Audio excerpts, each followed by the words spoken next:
I think Jake and Natiri is the ultimate love story.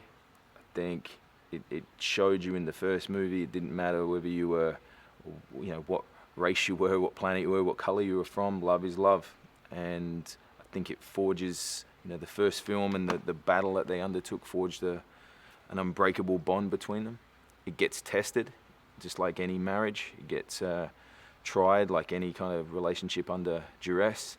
But I think that Natiri is Jake's world. That's the world that he found. Jake's a bit more of a warrior this time, so I wanted to give him a bit more of an animalistic feel. He's not necessarily as human as he was 10 years ago. He has adapted. So it gave me an opportunity to kind of put that feral nature into Jake, to distance himself from being the guy in the wheelchair from the first film. Zoe and me were always just very close. I think we both didn't really know what we were getting ourselves into, and that gave us absolute freedom in the first movie to just bounce off each other and enjoy the ride. I think that she's now have several children. I've had several children. We've seen some side of the industry that we like and don't like.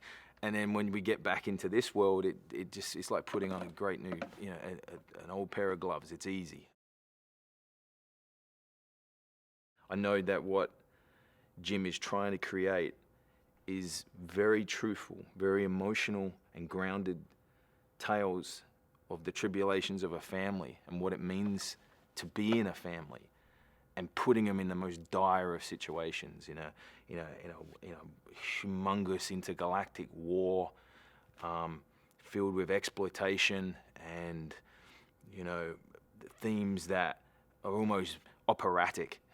And at the heart of it, though, is, as I said, a family unit, a family trying to survive, a family trying to get through the teenage years, a marriage trying to hold itself together. That was without a doubt the most difficult thing I've ever done. I've been in this industry 20 years, and that's the hardest I've ever had to work. It's scary, it's intense, the time triples by 3 when you're dealing with water on any movie, but more so on this. And you're actually then having to make it look easy and seamless because the Na'vi and the Metkina learn to breathe underwater.